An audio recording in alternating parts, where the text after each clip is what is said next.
대박인데?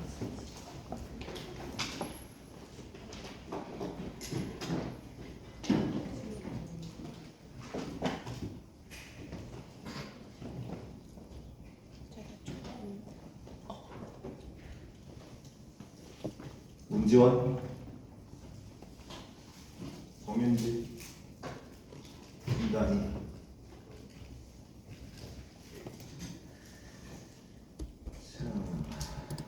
지난주에 미안합니다. 늙어가다 보니 이런 짓도 합니다. 처음인데 고관절 골절 못했던 거를 모르겠습니다. 정의서 박장원이고요.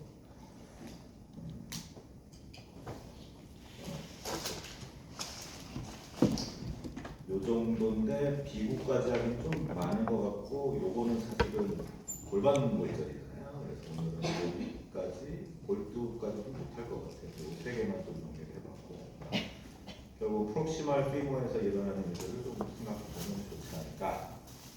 이런 예쁜 그림이 있어서 가져와 봤는데, 이 평해야 10몇 cm짜리를 가지고 이렇게 쭉 나가서 분류를 하고 있고, 이런 일이 생기는 데는 결국은 아나토미가 결정적인 영향을 미치게 되겠고요. 해부학 때 배운 이런 트라베큘라 그룹들의 패턴, 이 워드 트라이앵글 이런 것들이 복합적으로 결국 이 프랙처 패턴에 영향을 주게 되고, 이렇게 분류를 하는 이유는 사실은 그 분류된 덩어리들마다 치료법이 달라지니까 그렇게 하게 되겠죠. 피모 넥 프랙처라고 하더라도 서브캐피탈, 트랜스서비컬, 베이지 서비컬로 나뉘기도 하고, 인트라캡슐라의 헤드 프랙처도 드물지만 요새 특히 이제 요거는 오토바이 타고 나자빠지는 경우에 굉장히 하이라도 생기기도 하고, 제일 흔한 건 아마 요 레서와 브레이커 사이의 인터트로칸터 프랙처가 제일 흔할 것이고, 요 아랫동료도 원래는 흔한 게 아닌데 우리나라에서도 흔하게 나타나고 있어요. 특히 보입니다. 그래서 이걸 좀 잡고 가시면 되겠고, 레서 트로칸터가 제일 중요한 인덱스가 되겠고, 워드 트라이앵글 뭔지 알아요? 네, 혹시 들어보고 계십니까? 본 적은 있어요? 처음 보나? 이런 생뚱맞은 표정. 이 스타레큘레이션을 설명할 때 이 사이의 삼각형 워드 트라이앵글에서 뭐 이름을 붙이는데 오히려 인상적으로는 좀 반대의 의미가 있어요. 골밀도 검사를 할 때 우리가 기본적으로 덱사 스캔을 찍으면 척추에서 찍고 양쪽 피머를 찍는 게 일반 프로토콜인데, 워드 트라이앵글에서 수치가 낮게 나오면 그걸 우리가 어떻게 해석을 할까요? 무시합니다. 여기는 원래 낮은 부위이기 때문에 요거를 가지고 그러다 엄청 진단하면 안 돼요. 이건 알고 가시고, 첫 번째 피머 넥 프랙처 대퇴 경도 골절은 좀 올드하긴 한데 가든 스테이지로 지금도 많이 서로 통용을 하고 있고요. 그냥 1, 2, 3, 4니까 뭐 편하죠. 1은 다 안 부러진 것 같네, 2는 부러지긴 했는데 안 어긋났네, 3은 부러졌고 약간 어긋났네, 4는 완전히 어긋났네. 직관적으로 볼 수 있어서 그런지 되게 오래된 클래시피케이션이지만 여전히 많이 쓰이고 있고, 아무래도 노인들이 많은데 젊은 층에서도 처음에 말한 하이 에너지, 주로 오토바이, 예후가 좋은 편은 아니에요. 그래서 인공관절을 많이 하는 편이고, 인공관절 수술의 펑셔널 리저트는 되게 좋은데, 또 아나토미 입장에서 보면 사실은 고관절의 원래 관절을 없애는 수술입니다. 그거를 이제 좋다고 할 수 있는지 좀 의견이 있을 수 있고, 어쨌든 이렇게 기본적으로는 보시면 특징적인 거는 이제 요 아나토미가 힙 조인트 캡슐 안에 있기 때문에, 요게 막 학생 전공의들도 좀 헷갈려 하는데, 피머 넥 프랙처는 그 관절 내 골절입니다. 힙 조인트 안에 있으니까. 그래서 요 쭉 보시면 이런저런 이유로 잘 안 나와요. 그 프랙처 사이트로 시노비얼 플루이드가 잘 들어가거든요. 근데 시노비얼 플루이드의 특징이 연골에 여러분 그 영양 공급을 하시겠지만, 그래서 뭐 영양분을 디퓨저도 넣어주기도 하지만 또 하나의 특징은 약간 힐링을 방해하는 역할들이 되게 강력해서 이런 환경에서는 프랙처 힐링은 잘 안 될 수 있고, 또 나이 든 분들은 애초에 뼈가 안 좋아서 부러졌고, 플러스 혈액순환이 되게 안 좋은 부위다 보니까 피머넥이 이런저런 여러 가지로 좋지 않게 되겠다. 넥 프랙처 때 혈관을 많이 다쳐서 결국 나중에 AVN이 오게 되겠죠. 노인에서 모탈리티는 되게 안 좋아서, 이건 사실 넥 프랙처뿐 아니라 힙 프랙처, 엘더리 프랙처 다 하면 원이어 모탈리티 우리가 한 20% 이상은 잡고, 이게 엄밀히 따지면 그 내추럴 데스에 의한 거랑 좀 감별하기는 쉽지는 않은데, 통상적으로는 뭐 한 스터디에 의하면, 요즘은 우리가 어지가 안 하면 다 수술하는 쪽으로 트렌드가 바뀌었지만 한 15년 전 이렇게 얘기했었지만 라떼는 해서 내가 전공이 때만 해도 한 60대 환자들도 나이 많다고 돌려보낸 기억이 있어요. 근데 지금은 사실 100살 넘어도 우리가 수술을 한단 말이죠. 그래서 그런 것들 감안했을 때 제주도 쪽에 그런 환자들을 추적한 스터디가 하나 있는데, 그래서 수술을 안 한 환자와 한 환자들을 비교해 봤더니 그래도 수술 한 개 4배 정도 사망률을 줄여주더라. 최근에는 어지간하면 하는 쪽으로 가고 있고, 기본적으로 골절에 대한 핀 박는 수술을 했을 때 결국 non-union이 생기거나 네크로시스가 생기는 걸 우리가 걱정할 수밖에 없고, 대부분은 초기에 생기는데 뭐 멀쩡히 잘 지내다가 몇 년 있다 생겨서 오기도 해서, 좀 다친 사람들은 좀 계속 평생 고민하면서 살 수밖에 없고요. 그래서 피머넥 쪽에 어떤 미세한 쇼트닝도 오고 뭐 AVN도 생기고 이러면 펑션이 떨어질 수밖에 없죠. 그래서 이렇게 기본적으로 최대한 해부학적 정복을 하게 되어 있는데, 뭐 이렇게 약간 삐딱하게 붙어도 뭐 뼈가 붙으면 일단은 괜찮은데, 우리 골든타임 들어서 골든타임.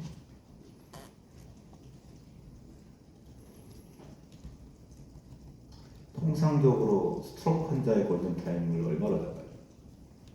혹시 배웠나? 신경 쪽 아직 안 배웠나요?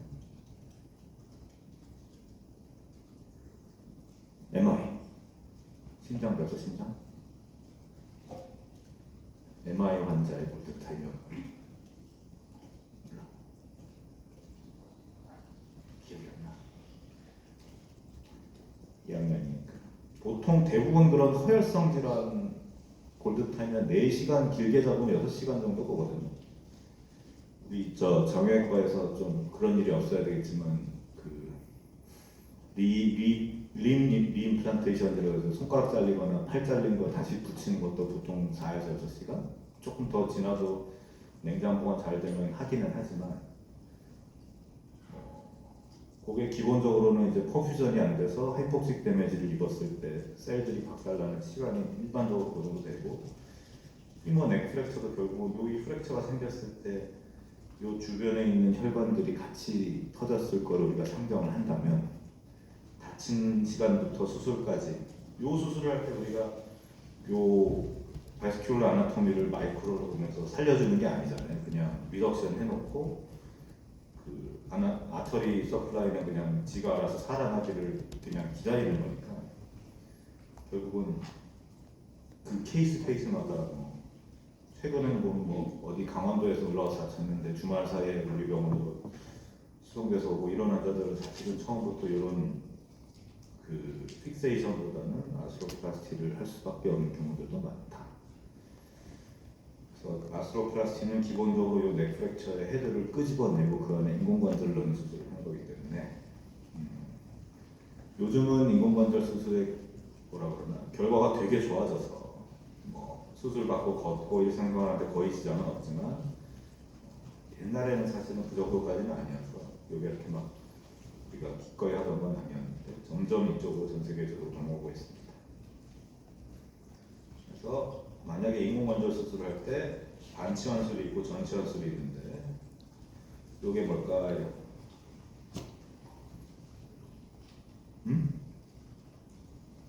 요거는 뭘까요?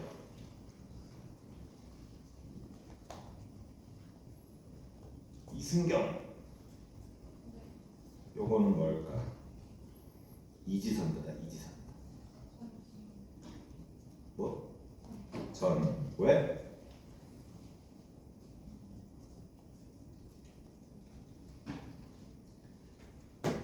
왜는 잘 몰라도 구별할 수 있습니다. 밑에는 똑같고 그죠? 이 피머가 약간 비어 있는 데를 이렇게 막대기를 써서 요거는 시멘트레스 이제 미국을 비롯한 우리나라 뭐 일본 좀 미국의 친한 의료 계통들은 이런 시멘트레스 픽세이션을 되게 선호하는데 요거는 바이올로직 픽세이션으로 해서 여기 코팅이 돼 있고 망치로 때려 박으면 부러진 뼈가 붙듯이 여기 임플란트 우리 치과 임플란트랑 똑같아요. 그래서 임플란트가 뼈에 완전히 자리를 잡으면 나중에는 빼기 힘들 정도가 되고 여기 보시면 여기는 골반을 손을 안 대고 여기에 그냥 붓을만 넣어주는 거잖아요. 그래서 이게 반치환술이 되겠고 요거는 이 골반뼈를 약간 갈아내고 컵을 집어넣고 라이너를 넣어서 요게 전치환술. 영어로는 토탈 리플레이스먼트. 요거는 헤미아스로플라스인데 또 여러분 나중에 아마 실습 볼 때 보면 바이폴라 헤미아스로플라스티라는 용어가 또 있는데 그거는 왜 그러냐면 요게 바이폴라예요. 그래서 바이폴라 바이가 뜻이 뭐예요? 바이 몰라? 바이 두 개. 이게 뭐가 정했냐면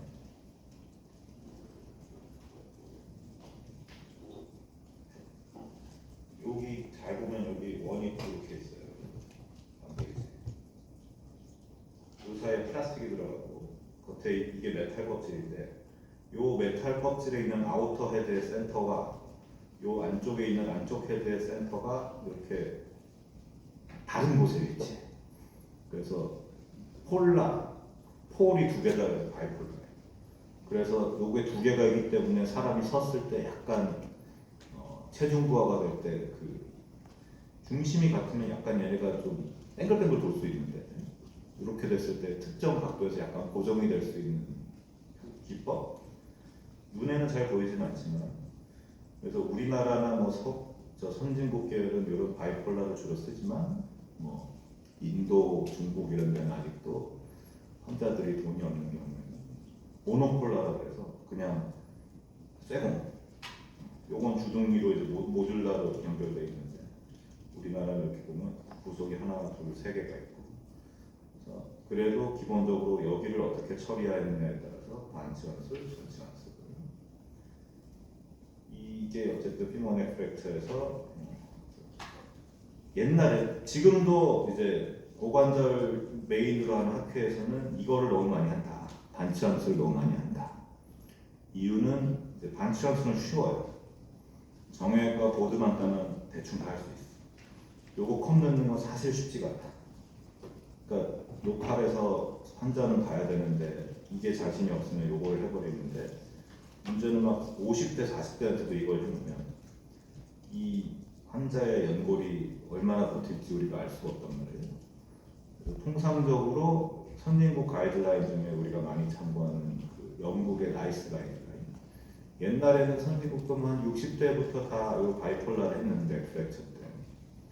지금은 이제 크게 봤을 때 요 수술을 해놨을 때 다 좋은데 여기 카틸리지 이로저이 생겨서 오해 증상이 생기면 결국 다시 수술해서 요 바이폴라를 빼고 요 컵을 넣어야 되기 때문에 의료비가 증가한다는 거예요. 그래서 영국 가이드라인 기준으로는 75세 기준으로 젊으면 요걸 하고 늙으면 요걸 하고 있고 우리 병원 같은 경우는 우리는 한 80세 정도에서 끊어요. 한국 사람들 조금 더 오래 살고 조금 더 할머니들이 기력이 좋다고 생각해서 그래서 약간은 자기적이지만 우리가 요거를 했을 때는 20년 이상의 서바이벌 레이트를 90% 이상을 보고 얘는 한 15년 정도를 보니까 환자의 결국 수명이 중요한 요소 중에 하나가 되겠어요. 캔서 환자 이런 데는 젊어도 요구수를 하기도 하고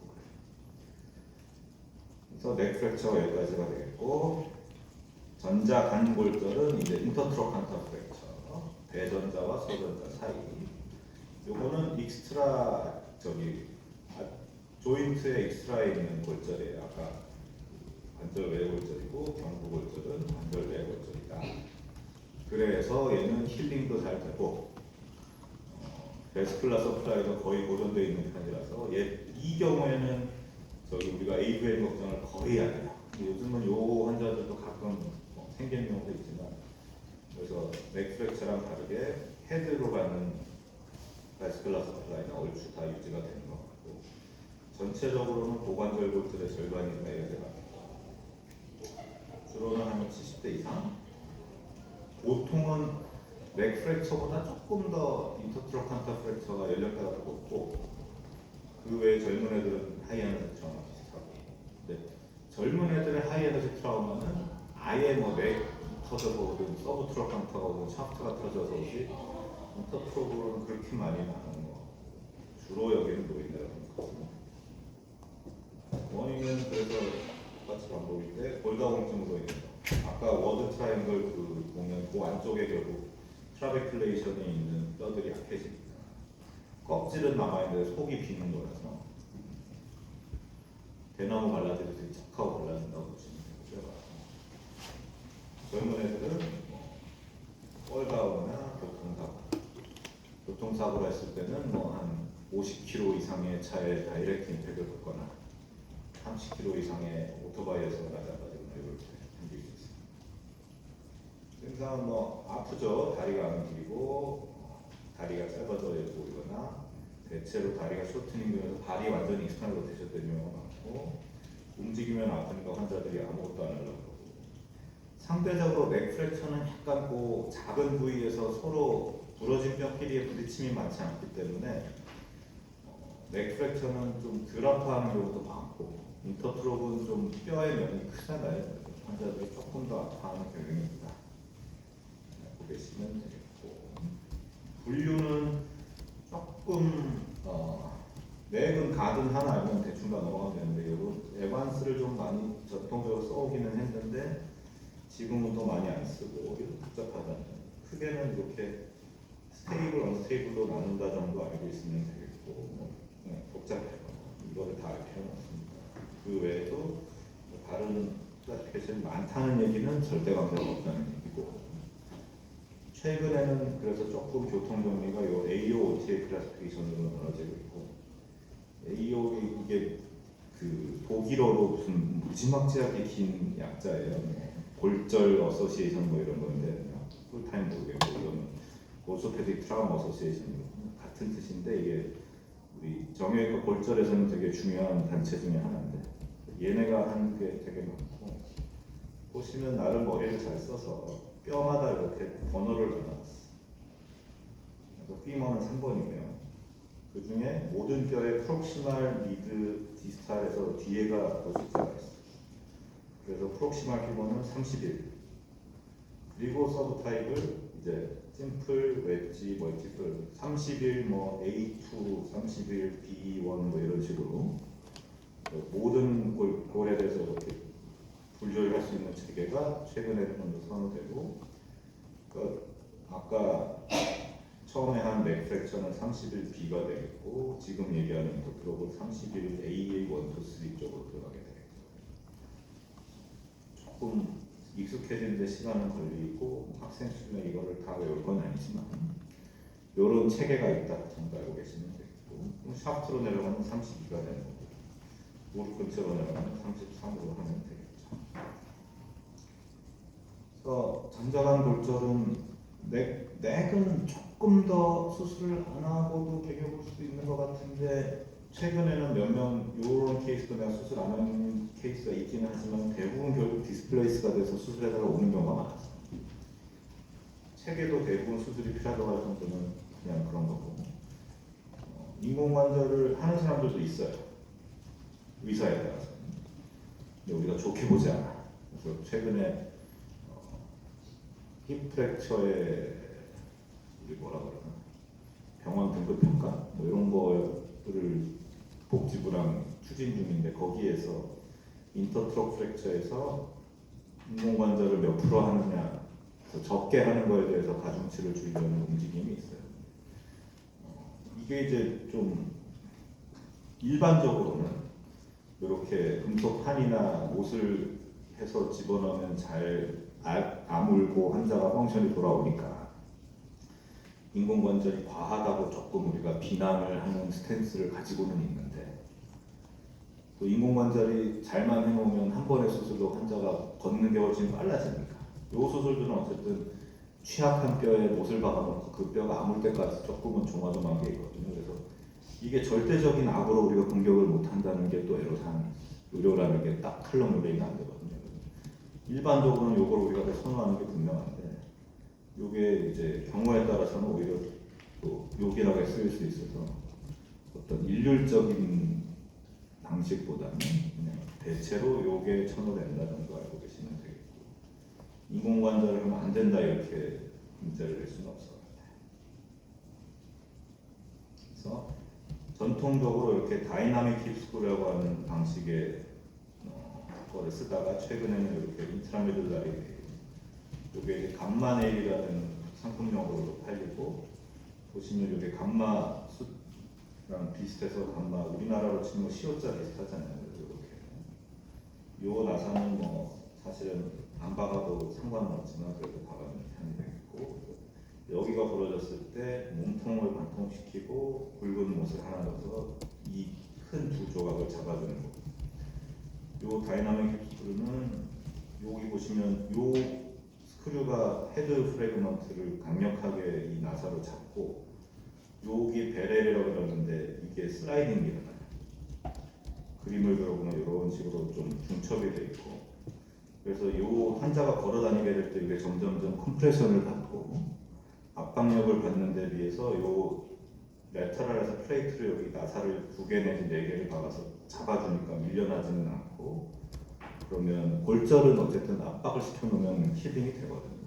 그런 방식이고, 얘도 비슷한 컨셉이긴 하지만 이제 장점은 요거는 수술할 때 여기 마스투스 메디알리스, 레터럴리스를 완전히 박리를 하고 수술을 해야 돼서 좀 운두도 좀 커지고 환자들도 좀 아파하고, 요거는 기본적으로는 미니멀리 인베이시브 서저리 쪽 컨셉이라서 요 아이엠네일 넣는 구멍 한 5cm, 여기 한 2, 3cm, 여기 또 한 1cm, 그래서 조그만 흉터 3개로 수술이 가능하기 때문에 조금 더 요즘은 이게 선호되는데, 이것도 이제 리덕션이 되게 안 되는 골치 아픈 케이스들이 있거든요. 그런 케이스들에 대해서는 여기를 왕창 열고 헤집어서 여기를 뼈를 완전히 잡고 수술하는 경우도 있다. 인치전이 많아지더라도 어쨌든 뼈를 잘 맞춰놓고 수술을 하는 게 결과가 좋게 되겠습니다. 그다음에 이제 서브 트로칸터 프랙처는 보시면 레스터 트로칸터 기준으로 일반적으로는 디스탈 5cm까지, 더 내려가면 샤프트 프랙처라고 하면 되니까 오히려 그냥 좀 단순해지고요. 이거를 따로 분류하는 이유는 조금 원래는 드물어요. 앞에랑 똑같아요. 노인네들이 흔하고 젊은 애들은 하이에너지 트러블. 최근에는 이런저런 이거 패솔로직 프랙처로 늘어나고 있어요. 특히 BP 관련된 AFF라고 해서 에이티피컬 버너 프랙처. 골다공증 파트에서 저게 같이 언급이 될 것 같긴 한데요. 그래서 특징적으로 서브 트로칸터가 부러지면 프록시멀 프래그먼트는 요 미디우스가 땡기고 소아스가 땡기기 때문에 플렉션, 에이비덕션, 이스터널 로테이션이 되고, 디스탈 프래그먼트는 이런 식으로 이제 레디알 프록시말로 해서 중첩이 되고, 아까 인터트로칸터를 아파했는데 이거는 훨씬 더 아파요. 지금까지 얘기한 3가지 분류 중에 이 환자들이 일반적으로 제일 아파하고 스트럭처링도 제일 심해요. 이게 이제 롱본의 시작 지점에서 부러지면서 어긋나버리기 때문에, 그래서 또 다치고 나서 수술까지 조금 시일이 너무 많이 경과하면 기덕절이 잘 안 되는 경우도 있어서 조금 빨리빨리 수술해주면 서로 좋은 그런 케이스가 됩니다. 잠깐 에이티피컬 페모랄 프랙처에 대해서 중복될 수도 있지만, 일종의 스트레스나 인서피션 프랙처로 보고, 서브트로칸터 쪽에 이제 주로 비피드제를 오래 먹은 경우에 생기는데, 기본적으로는 그 비피드제는 본 리소프션을 방해를 하기 때문에 서브트로칸타이리아는 메디알 쪽은 컴프레션이 일어나고 레터럴 쪽은 디스트랙션이 일어나는데 그쪽에 힐링이 잘 안 되면서 이런 마이너 트라우마에도 깨지면서 레터럴 코텍스에 일반적으로 서브트로칸타는 우리가 굉장히 커뮤니케이션이 심한 하이에너지 트라우마 외에는 잘 안 생기는데 이 사람들은 정말 길 걷다가 넘어지지 않았는데 부러져서 그러거든요. 이런 특이한 케이스들이 굉장히 많이 늘어났다. 특히 우리나라와 동아시아의 말 이유는 우리나라 사람과 그 아시아인들의 피머가 좀 더 보잉이 있어서 좀 그 서양인에 비해서 불리한 거죠. 그래서 그렇게 설명을 하고 있고 정확한 건 모르지만 그렇게 얘기를 하고 있어요. 기본적인 파인딩은 샤프트나 서브트로칸타일의 요게 특징적인 트랜스버스 쇼로그 프랙처, 그 다음에 메디알 스파이크, 그 다음에 페리오스탈 테크닉 이런 것들이 동반되면 우리가 AFF를 추정해 볼 수 있고 양쪽으로 오는 경우도 많아서 이제 한쪽 수술해놓고 반대쪽도 꼭 들여다보는 게 권장이 되겠습니다. 그래서 이게 꽤 심각한 문제니까 이런 어떤 테스코포스에서 진단 크라이테리아를 만들었을 텐데 요 5개가 다 있어야 되고 아까 얘기한 그런 것들 트라우마가 거의 분명해야 되고 레터럴 코텍스에서 시작돼야 되고 요게 이제 피크닝이거든요. 요 보이죠? 그러면서 이런 식으로 트랜스버스, 쇼더블릭, 그 다음에 메디알 피크 이런 케이스가 있으면 우리가 이거는 에이티피컬 프랙처인가 보다. 이게 시사하는 결국 환자가 비스포스포네이트나 기타 영향을 줄 수 있는 약을 먹는지도 확인을 해야 되겠고 기본적으로는 힐링이 좀 늦어요. 수술을 잘해놔도 요거는 오래 걸린다. 미리 좀 원인을 할 필요가 있고 최근에는 그 골다공증 약제 중에 그 본포밍 에이전트들 있잖아요. 뭐 테리파라타이드나 로모소진 그런 것들을 좀 같이 써서 그럭저럭 좋은 결과를 내고 있다. 알고 계시면 되겠고 AFF든 일반 서브트로칸타든 이거는 뭐 거의 항상 수술이고 아파서 못 견뎌요.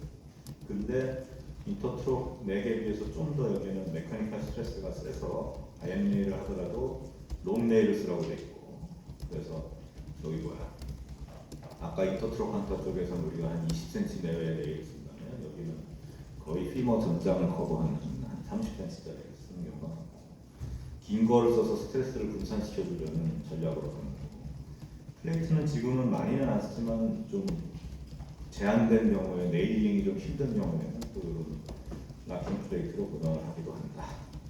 어떻게든 할 때 고정을 해주게 되고 어느 방법을 쓰든지 좀 길게 되는 게 바람직하다.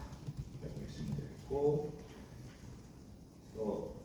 케이스로 보여드리면 15살 이제 35세가 이렇게 오면 요새 내가 고민 별로 안 하고 인공관절을 해버리는 경우도 많지만 15살을 처음부터 이게 이렇게 완전히 어긋났다고 포기할 수는 없잖아요. 그래서 여기 보시면 이게 제일 피머 넥 프랙처에서 전통적인 수술 방법이에요. 굵은 나사 3개를 박아. 근데 여기가 피머 헤드고 부러진 건 여기잖아요. 사실 우리가 수술할 때 부러진 부위를 직접 보면서 수술하는 건 아니고 마취시켜놓고 엑스레이 보면서 얘를 당겨서 맞추면 어느 정도 전멸이 되고 그 상태에서 하는 거니까 인다이렉트 리덕스를 한다고 해요. 물론 도저히 안 되면 조금 열고 보면서 하기도 하지만 대부분 그렇게 진행을 하게 되고 15살은 여기 보면 요 성장 반들이 좀 아직도 좀 불닫힌 부분이 있어서 그런지 보시면 뭐 2달 만에 좋아지고 1년 좀 지나서 이렇게 리모발까지 했다. 리모발 하고 나면 가끔 또 MRI도 찍기도 해요. 웨이브엠이 있나 컨펌 해주기 위해서. 얘는 없었던 거군요. 요런 스테이지에서 15살이니까 애초에 얘 이것도 오토바이 타다가 그랬던 걸 내가 기억하는데 만약에 오토바이 또 탄다 또 나가갔다 반대쪽이 부러져서 올 수도 있는데 이렇게 부러질 수 있는 거죠. 왜냐하면 나사가 있으니까 여기는 안 부러지는데 이게 스트레스 라이저라 그래서 그 딱딱한 금속 끝쪽에서 충격이 가면서 이렇게 많이 부러지거든요. 그래서 일반적인 뼈에서 드러나지 않는 임플란트를 갖고 있는 사람들은 특이한 패턴으로 부러질 수 있어서 우리나라에서 좀 더 많이 하는 프랙티스이긴 한데 이런 하여튼 골절 디바이스들은 일반적으로는 좀 빼는 프랙티스를 많이 하고 있다. 빼고 나면 여기 돌출된 거 생각보다 환자들이 불편해하기 때문에 좀 증상 호전을 기대할 수 있습니다. 여기 보시면 26세, 요거는 좀 더 최신 임플란트예요. 아까 거는 나사 3개를 따로 박아야 되고 얘는 요 몸통을 관통시키는 나사 하나만 박고 여기에 연결해서 그냥 2개, 3개를 박으니까 좀 기구가 좋아져서 수술이 편하거든요. 요걸 해놓으면 요거 약간 프랙처라인 보이죠? 보시면 1달, 3개월 만에 리모델링까지 돼서 빼러오진 않은 것 같아요. 여기가 좀 불편하긴 할 텐데 그냥 살아도 건강하기는 하다. 여기는 73세. 벌써 여기 보면 그 헤드 아래쪽에 1호전이 좀 심한 거로 봐서는 응급실에 올 때 이미 이게 어큐트 프랙처라기보다는 뭐 한 일주일에서 열흘 지나지 않았나 추정해 볼 수 있고요. 요거를 리덕션에서 맞추는 거는 이제 의미가 없는 거죠. 그래서 인공관절 아까도 말했지만 73세면 그래도 좀 젊은 걸로 보고 이렇게 프로타입을 해주는 경향이 있고요. 아직도 전국적으로 보면 73세 정도면 바이폴라를 한 경우가 훨씬 많을 거예요. 우리가. 하지만 길게 보면 이게 더 낫지 않나. 수술할 때 한 15분 정도 더 걸리고 근데 요 컵을 넣을 때 사실은 블리딩이 제일 많이 생겨요. 요거 할 때는 생각보다 피가 많이 안 나고 그래서 바이폴라 하는 사람들은 그들 나름의 이유가 있죠. 그래서 1년 뒤에 뭐 이제 잘하고 있고 사실은 인공관절 수술은 엑스레이를 왜 열심히 찍긴 하지만 이게 변화가 생기면 큰일 나죠. 처음 수술한 거나 변화 없이 그대로 있는 걸 제일 우리가 선호하고 굳이 따지자면 이런 데 이 트라베큘레이션이 임플란트 쪽으로 들어붙는 걸 보고 아 뼈가 좀 이제 자리를 잡았구나 라고 생각할 수 있어요. 이 사람 같은 경우는 왼쪽 길인데 여기 보이나요? 이렇게 골절선이 잘 안 보이죠. 레터럴 쪽은 여기 좀 그래도 보여요. 이 환자 내가 기억나는 게 사실 이 정도 부러지면 나 같으면 아파도 목발 좀 짚고 다니면서 힐링을 도모해 볼 수도 있을 것 같은데 추가적인 손상만 없으면 충분히 버틸 수 있는 골절인데 너무 아프다고 자기는 수술하겠다고 해서 수술했던 환자고 반대쪽이 이거 데이키드에서 그냥 똑같은 걸로 요건 좀 더 재래식으로 포골이고 요거는 락킹 스크루이기 때문에 내가 표골만 썼고요. 이런 식으로 요 디자인은 회사가 달라서 조금 차이는 나지만 기본적으로는 요 굵은 스크류가 여기 들어가고 여기 보시면 그 다음에 요 바렐 플레이트가 샤프트에 연결이 돼서 얘네 둘은 고정이 되지 않아요. 그냥 슬라이딩을 허용하는 그래서 압박력이 일어나면서 힐링이 되는 이게 다이나믹 힙스크류고 여기는 보시면 골절이 보이잖아요. 굳이 이거를 하는 또 이유 중에 하나가 여기서 또 보여드리는 아이언 네일을 할 때 이쪽으로 우리가 엔트리를 잡는데 이게 우리가 왕창 열고 하는 수술이 아니다 보니까 아이언 네일이 내 마음대로 잘 안 들어갈 때가 있어요. 이거는 잘 들어가는데 여기를 결국 그 리밍이라고 해서 여기를 갈아넣고 얘를 집어넣는데 이 환자는 굉장히 잘 됐지만 이쪽 리밍이 잘 안 되는 환자 같은 경우는 아이언 네일이 들어가면 프랙처가 벌어져서 오히려 이전보다 이상한 리덕션을 만드는 경우가 있어서 그래서 좀 재래식 방법이나 이 수술을 하면 여기를 안 건드리고 여기 밑에서 그냥 작업을 하니까 리덕션을 해치잖아요 수술하다가. 근데 요거는 조금 초보자들이 수술할 때 오히려 리덕션 잘 해놓고 아이엠네일 넣다가 벌어지게 하는 경우가 가끔 있어서 조금은 더 테크니컬리 디맨딩하다. 어쨌든 이렇게 시옷자로 집어넣고 한 4개월 뒤에는 힐링된 걸 확인할 수 있어요. 그 다음에 이제 소프트 컨택트 프랙처인데 아까 얘기한 그런 특징들이 반대쪽에서도 보이죠. 이렇게 숏피크, 아이엠네일 다리 아래 길게까지 박아놓고 그래서 보통 본 스캔을 해봐요. 여기가 리스크가 있으니까 환자한테 충분히 워닝을 해주고 요즘은 프로필락틱 네일링에서 부러지기 전에 그냥 이거 미리 박아놓는 것도 좀 하는 병원들도 있고 저도 추천은 하는데 우리나라 사람들의 특징이 뭐 아프기 전에 추천하면 예방적 수술 받으면 쉽지 않은 결정이 같기는 해요. 미리 IMA를 받아놓으면 더 이상 부러지진 않으니까 좋기는 한데 돈도 돈이지만 생살 째고 임플란트 넣고 한다는 게 쉬운 결정은 아닌 것 같습니다. 근데 우리를 보호하기 위해서도 더더욱 요즘은 적극적으로 설명을 하고, 요게 자세히 보면 조금씩 트랜스버스 크랙이 보일 때가 있어서 그런 것들이 좀 커질 때는 좀 더 강하게 얘기를 하기도 하고요. 몇몇 환자는 내가 기억나는 게 내가 하자고 했는데 안 한다고 하고 가고 뭐 두세 달 있다가 여기 결국 부러져서 뭐 이런 경우도 꽤 있어요. 뻔히 알고 당하는 그런 케이스가 있고, 이렇게 이쁘게 잘 리덕션이 되기도 하지만 서브트럭 쪽은 사실은 만족스러운 리덕션이 안 될 때도 좀 많아서 요럴 때 하면 서로 좋은데 좀 항상 아쉬움이 남는 케이스. 그리고 요런 넥프랙처들은 요게 이제 발구스 인펙션 됐다 그래서 약간 이제 부러지긴 했지만 부러지면서 서로 뼈가 오그라들어 있는 케이스라서 원래는 수술하는 게 원칙인데 이 사람은 콜론 캔서 수술 받은 지도 오래되지 않고 안 하겠다 그래서 그러면 수술하지 맙시다 하고 이제 그냥 보내기에는 섭섭하니까 요즘은 이게 비급여 로모서주마비거든요. 이게 이제 어쨌든 본 포메이션을 도와주니까. 근데 오해하시면 안 되는 게 얘가 본 포메이션을 도와주는 건 사실이지만 아직까지는 얘가 프랙처 힐링을 해준다라는 에비던스는 없어요. 근데 개인적으로 써보면 일부 많은 도움을 받는 환자가 있기는 한데 완전히 이제 의학의 방법론으로 증명되지는 않아서 조금 조심스럽기는 한데 원칙적으로 이게 펜대 속에서 공이 굴러가는 부위이기 때문에 이거는 수술 안 하면 결국 디스플레이스돼서 나중에라도 수술하는 경우가 많은데 이 환자는 그래서 총 3회 투여하고 환자가 페인이 좋아지고 나중에 왔더니 여기 보시면 여기 이런 것들이 좀 좋아지고 있는 것들이 약간 더 어긋나면서 힐링 돼가는 거 보이죠.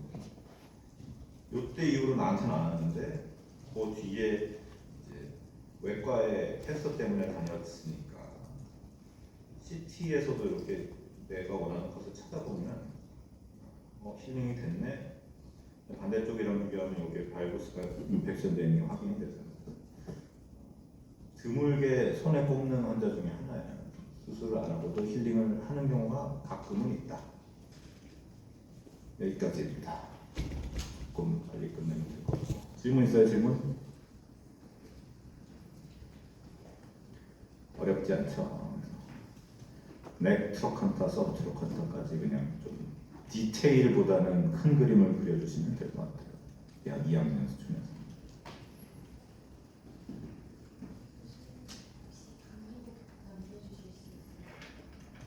다음 강의랑 해서 올리겠습니다. 뭐 강의로 중요하지 않아요. 기출 문제가 없겠구만. 기본적으로 근거에 볼 때는 1시간에 2문제 나갑니다. 여러분들이 자료가 좀 있나요? 성적들은 항상 보면 생각보다는 잘 받아왔는데 여러분 성적들 탈족하는 한두 문제만 조심하시면 될 것. 감사합니다.